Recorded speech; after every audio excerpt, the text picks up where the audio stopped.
Assalamualaikum warahmatullahi wabarakatuh. Salam guru penggerak, tergerak, bergerak, menggerakkan.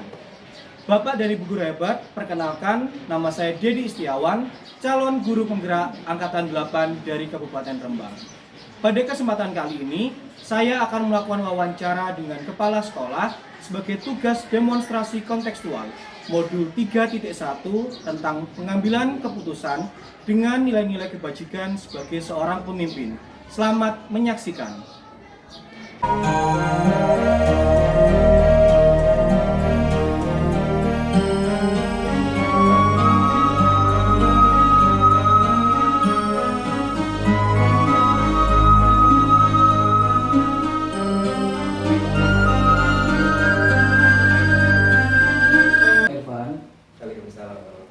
Begini Pak, di sini saya mau minta waktunya jenengan sebentar, bisa? Boleh Pak, silakan. Monggo. Gini Pak, ini saya kan mendapatkan tugas CGP terkait pengambilan keputusan di modul 3.1. Nah ini saya ingin bertanya kepada Pak Irfan terkait praktek ini. Modul 3.1 sampai modul 3 ya Pak. Oke, sekarang sudah sampai situ Pak. Tentang pengambilan keputusan. Ini Bapak, monggo silakan. Jadi, Bisa mungkin nanti saya bantu untuk kegiatan ini dengan menyampaikan pertanyaan-pertanyaan yang sudah saya laksanakan di sini, nanti akan saya sampaikan seperti apa. Dan mungkin satu sekolah tentu beda permasalahan dengan sekolahnya. Tapi itu Pak, sebelumnya minta tolong jenengan perkenalan diri sebentar gitu, barangkali bisa untuk. Oh iya, baik. Memperkenalkan diri dulu. Oke, perkenalkan saya Irfan Wahyusada SPD MPD. Di SMA 1 Sumber ini saya belum begitu lama, 1 tahun lebih 2 bulan. Tepatnya 12 Juli 2022 saya mendapatkan surat keputusan untuk diangkat menjadi kepala sekolah. Saya mendapatkan surat perintah tugas untuk menjalankan tugas per tanggal itu juga. Undangannya juga terpaut cuma 2 hari. Jadi sehari dapat 2 surat langsung ke Semarang untuk pelantikan langsung gitu ya. Dan cukup mengagetkan juga karena SMA 1 Sumber ini letaknya jauh dari rumah. Jauh dari peradaban. Iya. Kalau peradaban ya Jauh jaraknya jauh banget ya Pak. Jaraknya ya sudah lumayan lah 200 kilo. Tapi ya karena itu sudah menjadi amanah ya kita laksanakan. Dan alhamdulillah penerimaan teman-teman di sini luar biasa. Hanya yang sangat-sangat belum bisa beradaptasi itu tentang cuaca. Sudah ada 2 kipas, 2 AC menyala itu kadang masih kemeringat. Nah, saya di sini cuma duduk diam aja keringetan. Oh gitu. Iya, itu ya, luar biasa. Jadi perbedaan cuacanya antara di sana sama sini cukup jauh ya Pak? Jauh Pak, kalau pagi itu terutama ya, kalau di sana kan suhunya 15, 16, 17. Di sini kan sudah 22, 23, 24. Ya sedikit-sedikit kemeringat. Soalnya di sini esnya luar biasa. Jualan es teh itu sepanjang jalan. Laku banget di sini. Iya. Padahal sumber airnya nggak ada. Terus itu ambil air esnya dari mana gitu ya. Nih, begini Pak Irfan, dari rentang bulan Juli sampai sekarang, adakah permasalahan yang dihadapi oleh Pak Irfan? Permasalahan apa ini? Permasalahan tentang di sekolah yang kiranya membuat pusing gitu Pak dalam keputusannya. Kalau yang bikin pusing nggak ada Pak. Nggak ada. Insya Allah tidak saya buat pusing. Kalau sudah berjalan jauh dari rumah ke sini itu saya tidak mencari pusingnya. Yang pusing biar diwakili yang lain saja. Ya, mengelola sebuah lembaga yang cukup besar, ya. Meskipun dibandingkan sekolah lain kita belum begitu besar, ada yang hampir 2 kali lipat. Tapi dari sisi manajerial permasalahan itu pasti muncul. Apalagi tadi di sini dikatakan sekolahnya kan memang agak di pinggir gitu ya. Perbatasan lah, bukan di pinggir, perbatasan dengan kabupaten yang lain. Nah, dari pusat kota, pusat pertumbuhan juga agak jauh. Tentu masalah-masalahnya muncul. Mulai dari pengelolaan, perawatan gitu ya, manajemen dalam mengelola sumber daya manusianya.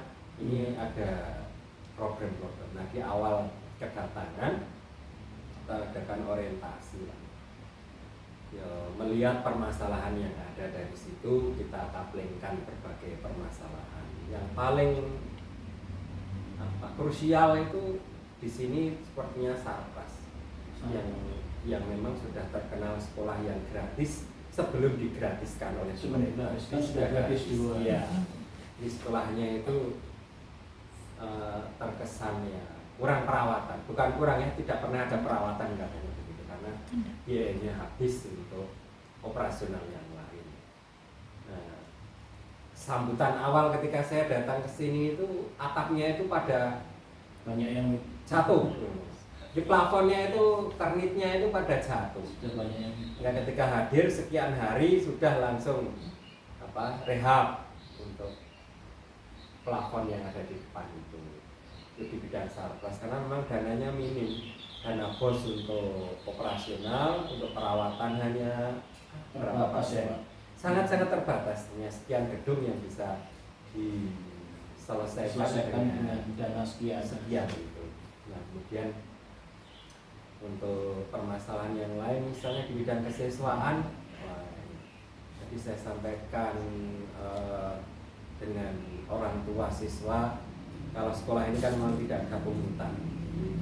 Keprihatinan kita, siswa masih datang, banyak yang siswa yang datang terlambat.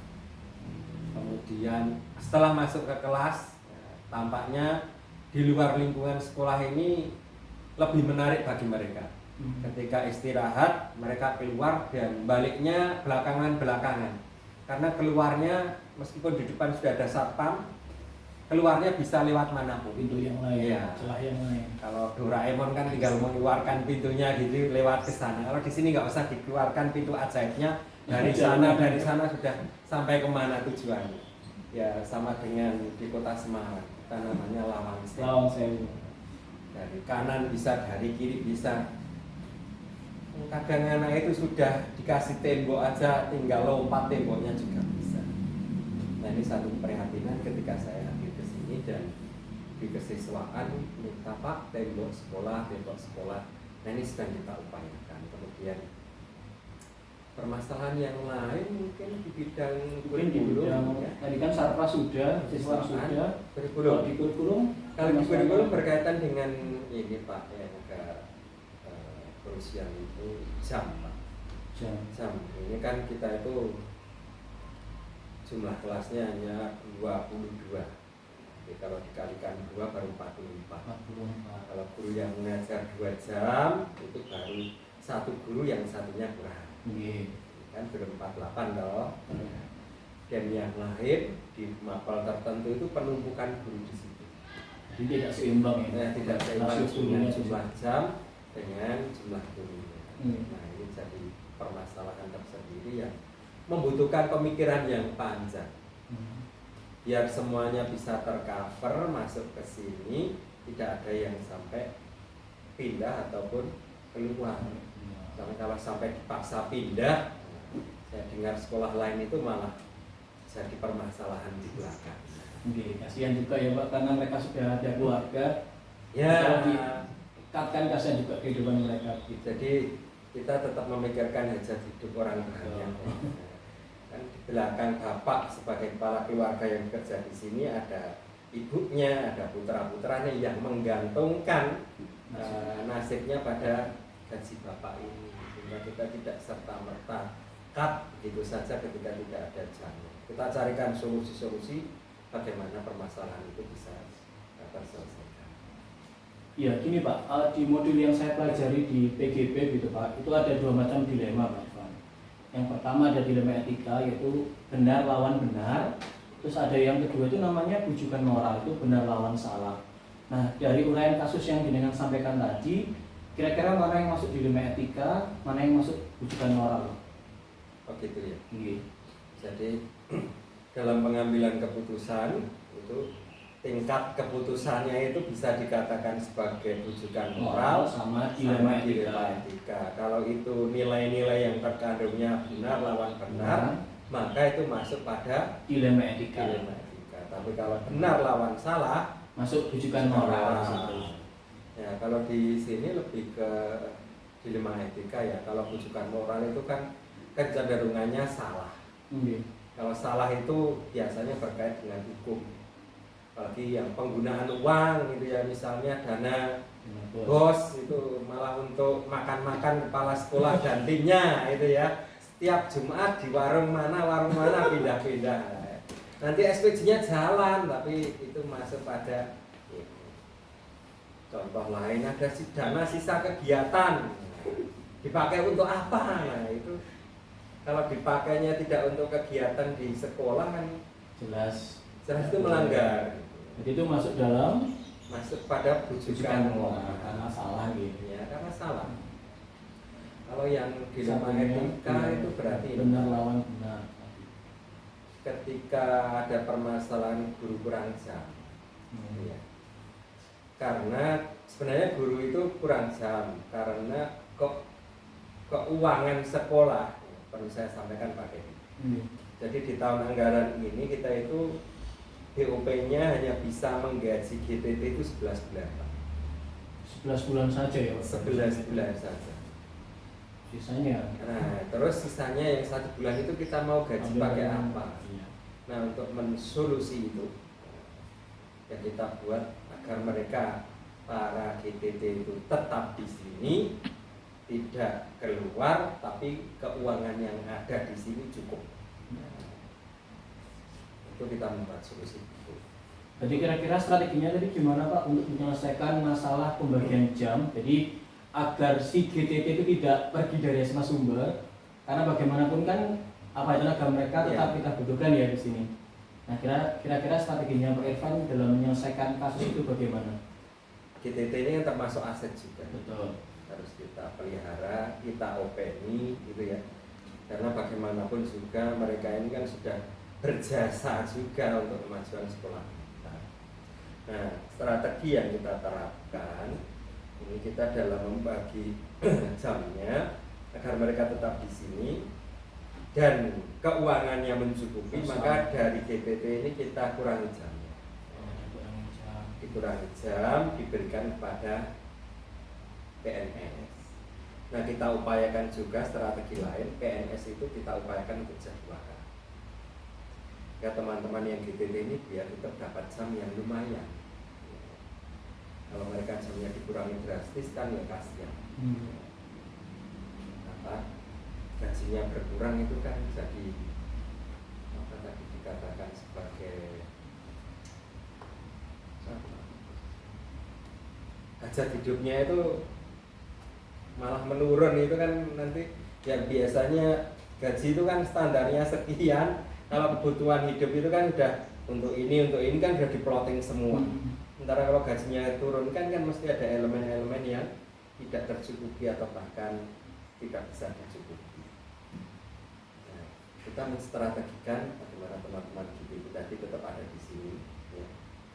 Hajat hidupnya atau kinerjanya tetap ada meskipun penghasilannya berkurang.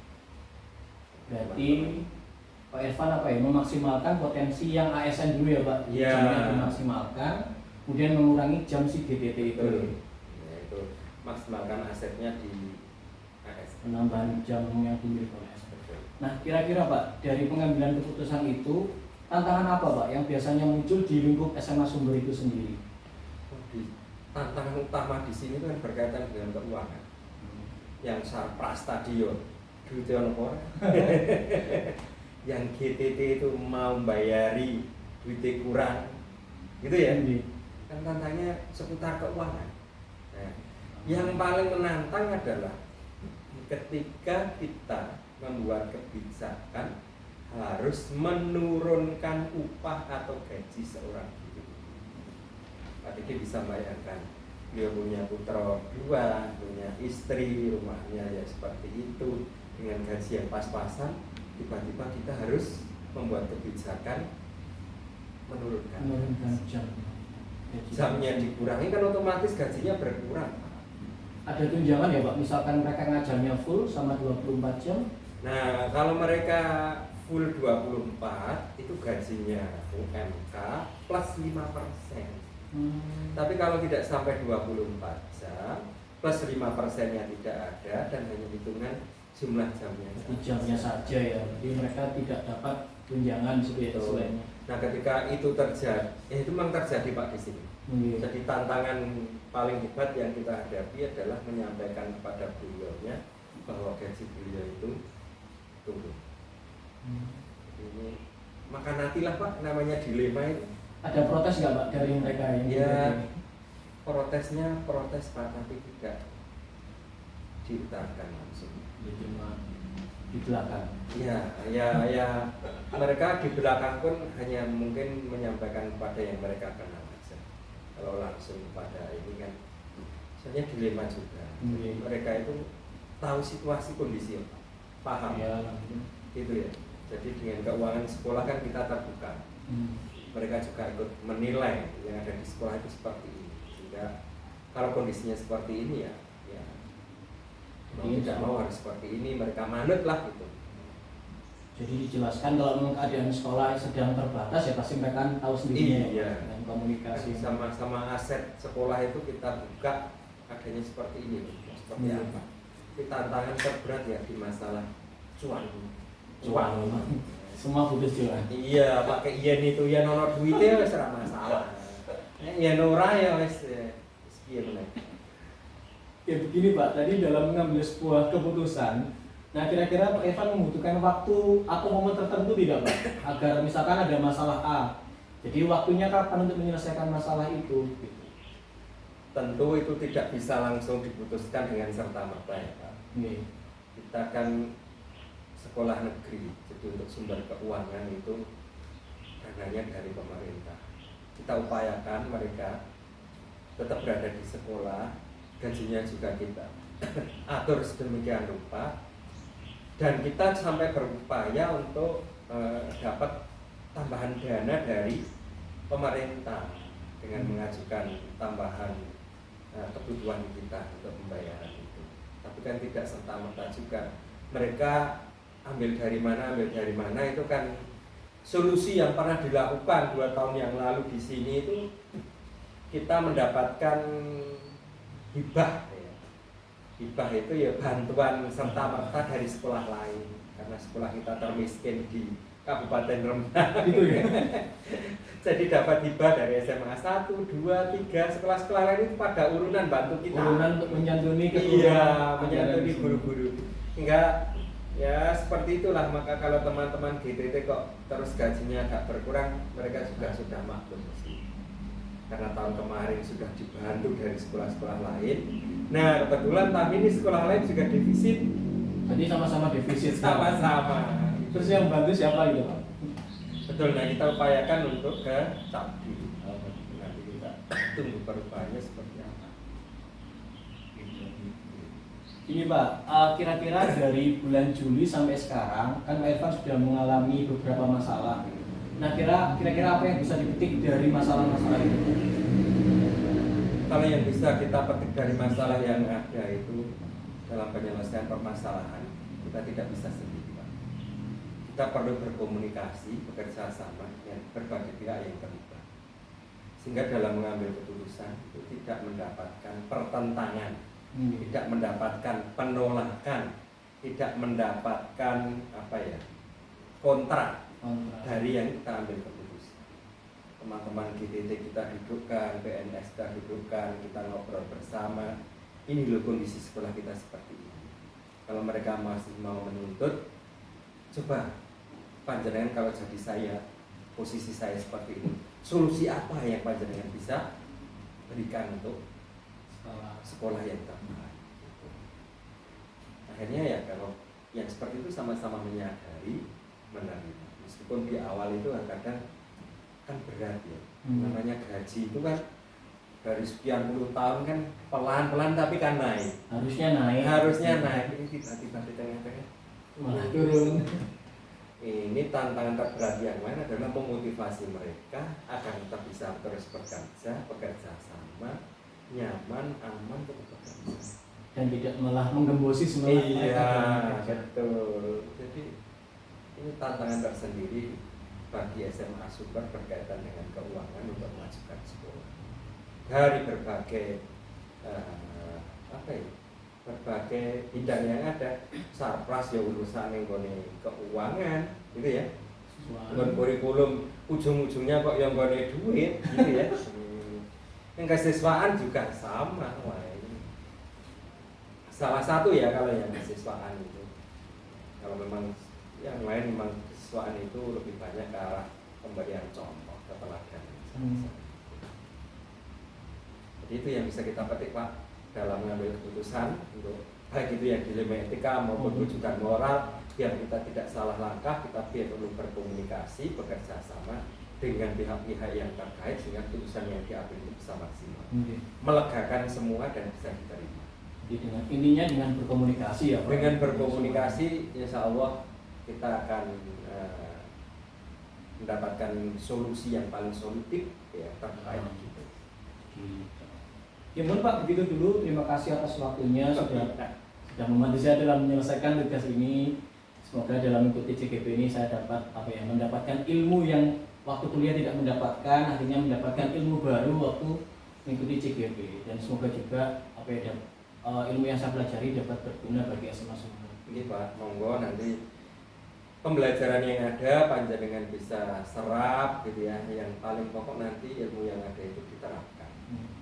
Kalau tidak diterapkan, sekian bulan yang panjenengan dapatkan di pembelajaran itu kalau tidak diterapkan ya musnah. Ya, jadi sedikit-sedikit diaplikasikan, diterapkan, insya Allah nanti ada hasilnya. Ya nanti dengan teman-teman CGP membuat komunitas gitu ya, komunitas belajar bareng teman-teman CGP, beraksi nyata, terus aksi nyata itu dibagikan, berbagi praktek baik pada teman-teman. Teman-teman yang belum mengikuti CGP tidak usah khawatir, dapat ilmunya dari panjenengan semua. Kalau begitu nanti SMA Sumber bisa pelan-pelan melaju, menyalip sekolah-sekolah yang lain dengan ya kalau dikatakan sekarang ini kan SDM-nya, aset SDM-nya itu kan sebenarnya tidak kalah dengan sekolah lain.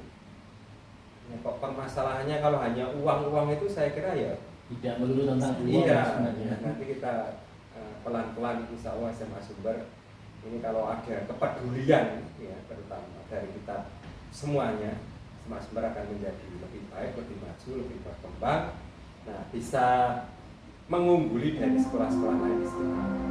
Itu nih Pak. Oke, terima kasih banyak Pak Irfan. Assalamualaikum warahmatullahi wabarakatuh. Waalaikumsalam warahmatullahi wabarakatuh.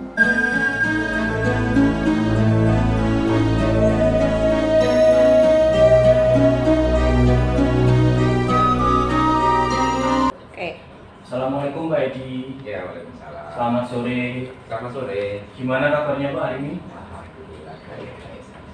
Ya, begini Pak, perkenalkan nama saya Dedi, saya dari SMA Sumber.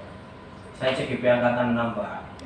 Jadi di sini saya mendapatkan tugas untuk melakukan wawancara dengan kepala sekolah terkait pengambilan keputusan dengan nilai kebajikan sebagai seorang pemimpin. Sebelumnya Bapak bisa minta tolong perkenalan dari jenengan dulu Pak, biar orang lain tahu profil jenengan dulu. Oke. Kan sudah kenal sebelumnya dengan saya. Dari yang lain lebih tahu dengan jenengan dulu. Oke, baik. Perkenalkan, nama saya Dedi Purwo, saya menjabat Kepala SMA Negeri 36. Ya, ini merupakan perpindahan yang kedua. Setelah pertama saya mengampu jadi Kepala Sekolah SMA Negeri 1 Sumber. Ini untuk periode yang kedua jadi SMA 3. Kalau boleh tahu bertugas di SMA 3 sudah berapa lama Pak? Saya di sini sudah 1 tahun, sejak 19 September 2022 ya. Ya, berarti setahun ya Pak? Iya, setahun. Jadi rentang dalam waktu setahun ini Pak, mulai September 2022 sampai 2023 ini, Ya. adakah masalah yang menimbulkan dilema dalam penyelesaiannya Pak selama bertugas di SMA 3? Oke. Sebagai kepala sekolah tentunya menerapkan manajemen itu selalu ada sebuah permasalahan yang perlu pemikirannya. Nah, kadang-kadang pemikiran itu juga saya sampaikan kepada bawahan untuk memberikan masukan. Tetapi sebelum mereka saja untuk memberikan masukan, paling tidak saya punya sebuah rencana solusi. Gitu ya. Jadi rencana solusi itu saya sampaikan kepada BKS, kemudian dari mereka kemudian menyetujui atau mungkin ada alternatif lain yang diambil sebagai tindak musyawarah bersama. Ya. Salah satu contoh misalnya begini, kurikulum Merdeka itu kan mengharapkan ya semua peserta didik itu naik kelas atau lulus. Nah, dari sana mungkin timbul beberapa anak yang mungkin kalau mau dinaikkan menjadi suatu hal yang kurang baik. Jadi contoh dari temannya ya. Jadi kalau anak sudah bolos berkali-kali, kemudian kelakuannya tidak baik, kemudian sudah di BAP 3 kali juga, masih begitu juga, belum harus naik, kan gitu ya. Nah, mengharapkan kurikulum Merdeka itu semua harus naik. Jadi kalau tidak naik nanti tentunya bisa bertemu saya. Kemudian suatu kebijakan saya ambil anak-anak yang bermasalah, gitu ya. Sebelum rapat kelulusan atau kenaikan itu saya kumpulkan dulu, kemudian kalau bisa diminta jadi baik ya kita lakukan untuk naik, kalau tidak kita sarankan untuk pindah sekolah sehingga dia naiknya di tempat yang lain. Jadi kalau seperti ini guru-guru pasti lega ya kalau dia mau naikkan, padahal beban yang tidak bagus nanti akan memberi contoh bagi siswa yang lain. Ya, kalau soal lihat anak seperti aja naik kelas lulus, berarti kan menjadi berat ya. Jadi saya harapkan untuk bisa pindah, tapi mengundurkan diri tidak satu bahkan sekolah kan tidak boleh dikeluarkan. Jadi mereka mengundurkan diri untuk sekolah di tempat yang lain. Di sana mungkin bisa naik kelas. Contohnya seperti itu. Kemudian beberapa kebijakan yang kasus-kasus pencurian, kemudian asusila dan sebagainya, saya upayakan dengan musyawarah dan peringatan dulu. Jadi tidak langsung keluar langsung ya, jadi harus ada tahap demi tahap efek jerah dulu, kemudian juga peningkatan karakter dan sebagainya. Jadi keputusan itu bertingkat, tidak langsung tidak naik, tidak lulus atau keluar dan sebagainya. Begitu Pak. Iya, berarti tadi itu kan kasus yang jenengan sampaikan itu di bidang siswa dan mungkin ada hubungannya dengan pemilihan ya. Kalau boleh tahu, kalau di bidang sarana dan prasarana Bapak, barangkali ada masalah yang dalam pengambilan keputusannya juga membutuhkan perhatian yang ekstra gitu. Kalau di bidang sarana prasarana itu semua sudah ada juknis ya, jadi kita belajar dengan siplah, kemudian AKS semuanya harus terarah dan teratur. Jadi kalau sarpras itu paling dalam pengambilan keputusan mana yang didulukan pemeliharaan, mana yang didulukan, dan kadang-kadang kita berpikir kalau pelaksanaan pemeliharaan di luar rencana kalau gitu ya. Jadi rencana yang ditulis di RKS ternyata meleset, itu mungkin perlu kebijakan spesial. Jadi kadang-kadang kok tiba-tiba papan tulisnya rusak, kemarin nggak rusak, atau mungkin LCD-nya tiba-tiba nggak bisa dipakai. Di luar dari rencana sebelumnya. Rencana pemeliharaan, nah itu kebijakan yang perlu diambil. Sehingga ya kadang-kadang kita gimana ya, SPJ-nya mungkin pemeliharaan AC tapi yang keluar pemeliharaan LCD. Nah seperti itu. Tapi nggak masalah kan, semuanya kan sama saja. Jadi kebijakan itu yang kadang-kadang tidak sesuai dengan aturan yang diusahakan. Gini Bapak, dalam materi yang saya peroleh waktu di kelas guru penggerak Ya.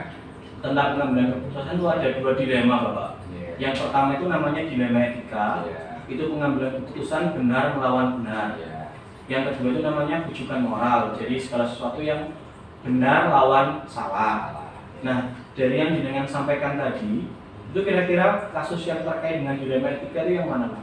Ini yang benar melawan Benar. ya. Iya. Nah, salah satu contoh misalnya begini, ada sebuah tindak pencurian, misalnya dilakukan oleh seorang pegawai, misalnya, ataupun katakanlah dia sebagai staf misalnya. Kemudian pencurian itu harusnya kan harus dikeluarkan karena mengandung tindak pidana. Tetapi kita perlu melihat latar belakangnya. Kalau kita keluarkan dia nggak bekerja lagi. Padahal dia punya istri dan anak. Kemudian setelah keluar dia nggak menerima karena sudah punya latar belakang sebagai pencuri ya. Jadi itu timbul bagaimana untuk mengatasinya. Misalnya mencuri uang berapa nilainya harus dikembalikan. Kemudian membuat perjanjian tidak akan mengulangi perbuatan itu. Nah tadi berarti yang dengan ambil kasus pencurian yang dilakukan oleh salah seorang staf ya Pak. namun jenengan untuk mengkatnya kan sesuatu yang membutuhkan dan itu bingung gitu ya, rahasia kan tidak semua orang tahu kan. Jadi hanya kan kepentingan pribadi tidak harus diekspos siapa. Tidak bisa diekspos. Salah satu seperti itu. Kemudian juga ada kasus hamil, anak-anak hamil sampai di mana-mana ajaran ini. Nah, berkembangnya teknologi, IT semakin pesat untuk mendapatkan video call asusila seperti itu dengan mudah ya. Nah, kehidupan remaja yang mulai beranjak itu kan seperti itu hal yang dicanangkan. Salah satu hal yang menyebabkan dia bisa hamil. Kalau misalnya begini, kalau hamil misalnya kok dia sudah kelas 12 misalnya. Nah, kita akan lihat ya. Kalau misalnya hamilnya itu dengan cara ujian misalnya saja ya masih lama, berarti harus ada tindakan untuk segera keluar. Tetapi kalau misalnya kurang 1 bulan ujian, namanya baru belum lama, misalnya belum positif itu kan, upaya untuk menyelamatkan anak sehingga dia bisa ikutin terus biasa. Yang satu kebijakannya. Jadi kalau dikeluarkan nggak dapat, harus dikasihkan mama belajar. Nah itu salah satu. Oke, kalau tantangan Pak, jadi selama jenengan bertugas di SMA 3, kira-kira tantangan terbesar apa dalam penyelesaian masalah gitu? Tantangan itu selalu ada ya, sebagai seorang pimpinan membuat keputusan itu tidak sepihak. Jadi tantangan itu akan selalu muncul manakala kebijakan yang kita ambil itu harus mengorbankan orang lain. Nah, tantangan itu seperti itu. Jadi selalu ada, tapi sebisa mungkin tantangan itu bisa diatasi secara bersama. Jadi saya tidak secara pribadi mengambil keputusan meskipun punya rencana solusi, tetapi dalam mengambil keputusan selalu saya ajak staf saya dan anak buah saya. Karena dalam sebuah perahu, saya sebagai nahkoda, maka awak kapal itu diberdayakan. Nahkoda tidak bisa berjalan sendiri. Jadi awak itu selalu saya ajak. Oke, tadi jenengan menyampaikan bahwa dalam menyelesaikan sebuah masalah, jenengan mengajak staf ya Pak untuk menyelesaikan, itu berdiskusi. Nah itu biasanya ada waktu tertentu tidak Pak? Misalkan ada dalam 1 bulan ada jadwal tertentu untuk membahas kasus-kasus tertentu, atau secara insidental atau bagaimana biasanya? Oke, kalau jadwal itu berdasarkan kebutuhannya. Tetapi setelah kontinu, saya biasanya 1 bulan sekali itu mengadakan pertemuan dengan para wakil kepala sekolah untuk ngecek sejauh mana program mereka dilaksanakan itu secara detail untuk manajerialnya ya, manajemennya. Tetapi untuk kasus-kasus tertentu itu biasanya tidak ada sebuah hal yang dijadwalkan ya, karena insidental. Ada sebuah kejadian, misalnya kemarin itu kejadian STP 2K itu motong rambut melebihi batas. Oh begitu. Jadi sebenarnya itu ya sebuah kesalahan yang sangat-sangat sekali yang saya sesalkan ya. Rambutnya panjang dan ambil gunting yang model kayak skor itu loh ya. Oh iya. Langsung cukup sampai ngopol sampai kuak-kuak 4 itu kan kasihan. Oh iya. Stres ya sekolah. Nah itu kan perlu ada tindakan di mana untuk mengatasinya bahwa anak ini agar tidak kapok dan tidak marah sekali, tidak nuntut sekolah. Itu kalau nuntut sekolah besar loh. Bisa iya juga sekali. Jadi blunder ya. Jadi kan kita ambil keputusan bersama seperti apa langkah yang kita ambil untuk memahamkan orang tua, kami minta maaf kepada orang tuanya, menjembatani antara si anak dan guru itu sebuah proses yang seperti itu. Oke Pak, untuk penyelesaian kasusnya Pak, kira-kira ada faktor apa yang mempermudah jenengan dalam pengambilan keputusan selama bertugas di SMA 3 ini? Komunikasi, jadi jenengan harus selalu komunikasi dengan pihak tertentu gitu. Komunikasi dan bisa ngerti, berupaya untuk sabar menghadapi berbagai masalah itu. Jadi dewasa dalam bersikap. Ini katakanlah kalau kita menuruti jiwa muda, emosional ya kan ya. Rasa khusus lihat guru kok tidak seperti itu rasanya sekali marah. Tapi kan semua sudah terjadi sehingga tanpa ada sebuah amarah, tapi kebijakan apa yang ditempuh agar masalah itu bisa selesai. Jadi alhamdulillah ya orang itu berjalan seiringnya waktu. Jadi ya, semakin lama menghadapi berbagai masalah akan merasa dewasa untuk mencari solusi. Itu pasti. Kan bapak itu pasti ya. Oke, pertanyaan terakhir Pak Edi. Kira-kira selama bertugas di SMA 3 Rembang ini dalam jangka waktu setahun ya Pak, Iya. kira-kira pengalaman berharga apa yang dengan petik dalam menyelesaikan suatu permasalahan yang ada itu tadi Pak? Pengalaman Yang paling berharga ya? paling berharga. Iya. Yang paling berharga itu dalam mengatasi sebuah masalah hubungan sosial dengan guru dan karyawan itu memerlukan trik yang berbeda-beda.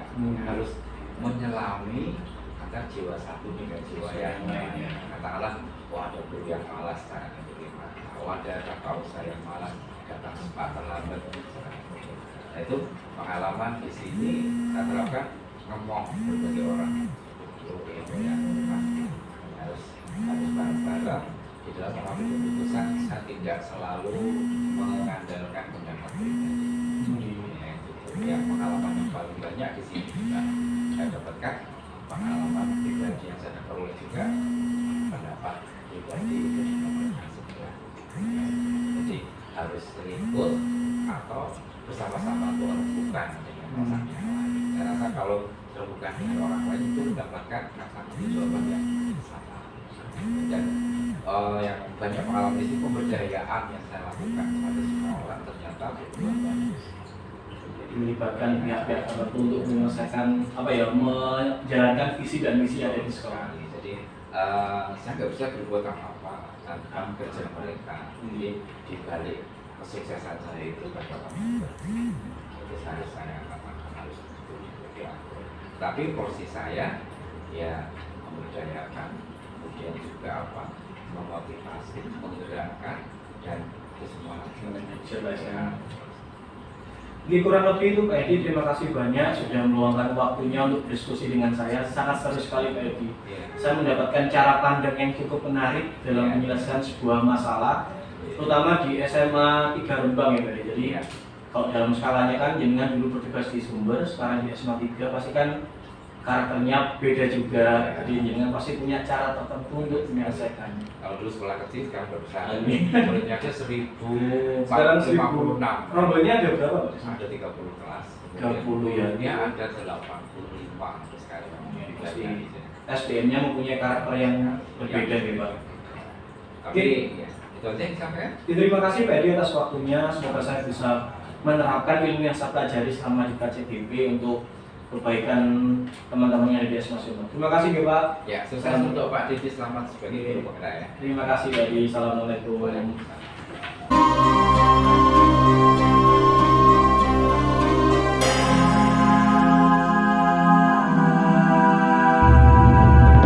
Pak Edi, selamat pagi.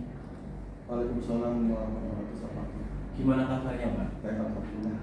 Ini Pak Edi, pada kesempatan Dengan ini. siapa dari mana? Iya, ini saya dengan Didi Setiawan. Jadi saya calon guru penggerak angkatan 8 dan saat ini bertugas di SMA 1 Sumber Pak sebagai guru matematika.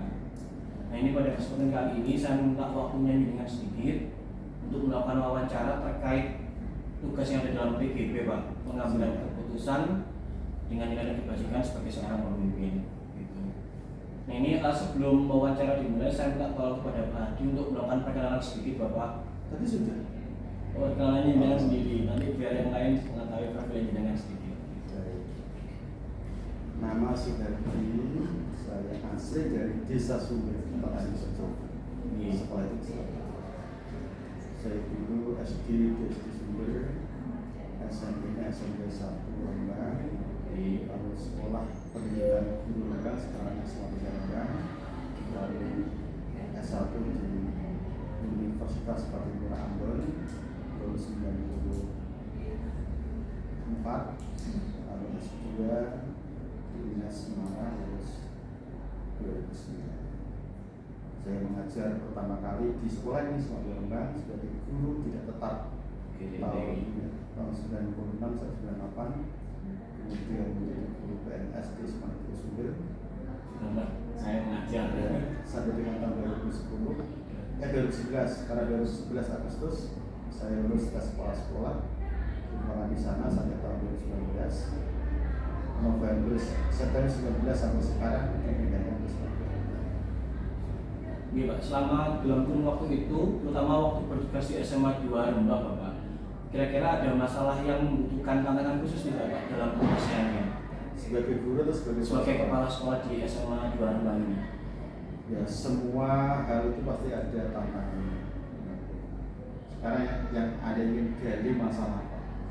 Terkait manajemen, terkait personalia, terkait pembelajaran apa saja. Sesuatu. Oke, jadi di dalam modul guru penggerak ini kan kami ada mendapatkan terkait penyelesaian masalah ada dua Pak dilema. Itu dilema etika, itu sesuatu yang benar melawan benar, dan rujukan moral itu benar melawan salah.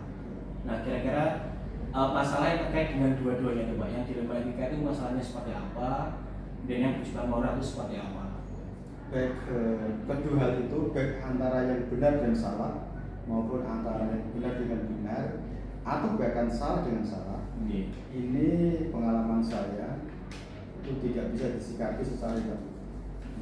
Karena apa yang kita terima di bangku kuliah bisa belajar kurikulum kasar itu atau raw kurikulum itu tidak akan persis sama dengan di dunia nyata.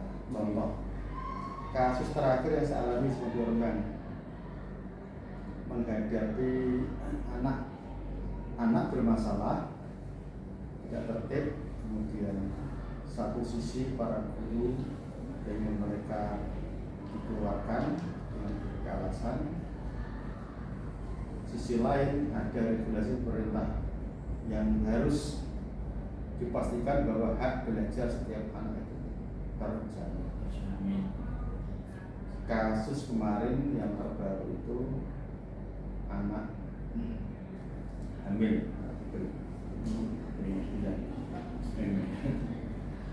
itu kalau secara aturan dari pemerintah tidak bisa dikeluarkan, regulasi positif bisa dikeluarkan. Tetapi iklim pandangan, opini, sikap, kebiasaan yang masih berlangsung di sekolah ini, dan kita harus pahami itu karena adalah keadaan yang nyata di lapangan menghendaki anak itu dikeluarkan. Ini kan dua hal yang bertentangan. Apa kepala sekolah ikut aturan formal, jangan dikeluarkan, atau menerima keinginan guru, keluarkan saja biar aman. Kalau dihitung-hitung subjektivitas kebenarannya sama, para guru juga bisa dinilai benar. Para guru bersikap seperti itu bukan tanpa alasan, karena para guru itu punya tanggung jawab, punya kewajiban untuk menciptakan iklim belajar yang positif. Dengan adanya anak hamil di kelas, apa yang terjadi? Masalah pergunjingan, kemudian tidak nyaman, pesan sekolah, ini kok dirumati, itu kan tidak membuat iklim yang baik untuk kelas pada sekolah. Jadi kalau guru ingin dia dikeluarkan atau dipindahkan, itu juga ada benarnya demi tujuan yang baik tadi. Ini benar juga. Sementara aturan yang benar adalah tidak boleh dikeluarkan, itu saja. Benar dengan benar ini kan. Maka sikap seorang kepala sekolah bagaimana agar tidak menimbulkan goncangan? Kalau kepala sekolah hanya bermain hitam putih, apa kata aturan itu sudah akan dikeluarkan. Kalau apa kata aturan jangan keluarkan, tanpa ada narasi argumentasi untuk menjelaskan, guru akan keberatan. Tapi kalau kepala sekolah dengan menerima perkembangan guru jangan dikeluarkan, akan melanggar regulasi. Ini perlu kita memadukan dua situasi ini, dua kutub ini, mencari jalan. Satu sisi regulasi harus berjalan tegak lurus. Seorang pimpinan adalah pelaksana regulasi, maka harus tegak lurus pada regulasi. Satu sisi pimpinan yang baik adalah bisa mengelola komunitasnya agar terjadi suasana yang kondusif untuk tugas yang umum. Nah, dua hal ini harus disatukan. Ini menimbulkan pro kontra dan kita harus bisa bermain cantik di tengah-tengahnya. Dengan tadi regulasi berjalan tidak dilanggar, tapi di guru juga merasa nyaman, keinginannya malah diadopsi. Maka kemarin saya mencari solusi yang akhirnya bisa mencari jalan tengah. Solution ya. Prinsip bahwa anak itu nggak belajarnya tidak dilanggar adalah oke, dia harus keluar para guru, tetapi dia tetap harus belajar. Maka dicarikan sekolah lain. Kami arahkan ke SLB, yang penting dia masih Tetap tetap belajar gitu, jadi jalan. Sisi lain, dewan guru nyaman karena Tidak ada anak itu lagi di sini. satu contoh. Itu antara benar dan benar juga bisa, antara benar dan salah juga bisa. Ini masuk di dialektika dan rujukan moral gitu Pak. Iya begitu. Pak Radim itu berikutnya dalam menyelesaikan kasus-kasus tersebut jadi adakah jadwal misalkan dengan ada mengadakan rapat khusus dengan para WKS selama sebulan atau saat ada kasus langsung diadakan rapat mendadak atau bagaimana biasanya yang ada di SMA 2? Di sini SOP-nya, jadi masalah itu kan timbul tanpa jadwal. Kapanpun bisa ada masalah. Yang penting ketika masalah muncul, SOP berjalan. Biasanya masalah kan pertama kali diidentifikasi oleh para guru, kemudian naik ke wali kelas, naik ke guru BK. Di 2 tahap ini, kalau selagi masih ditangani oleh guru yang bersangkutan, ya selesai. Nggak sampai ke saya. Kalau naik ke wali kelas, kok selesai, ya selesai. Tapi kali-kala sampai memuncak. Misalnya kalau kemarin masa hamil itu kan sampai ke saya. Ketika masa saya kepala sekolah, maka saya undang pertemuan kolektif guru wali kelas dia, kemudian guru BK kelas tersebut, anaknya, orang tuanya dan saya. Kemudian kita gelar perkara, kita bahas perkara itu buat kita bahas. Jadi SOP-nya yang berjalan, tahapan-tahapannya. Kalau penjadwalan itu kan bos.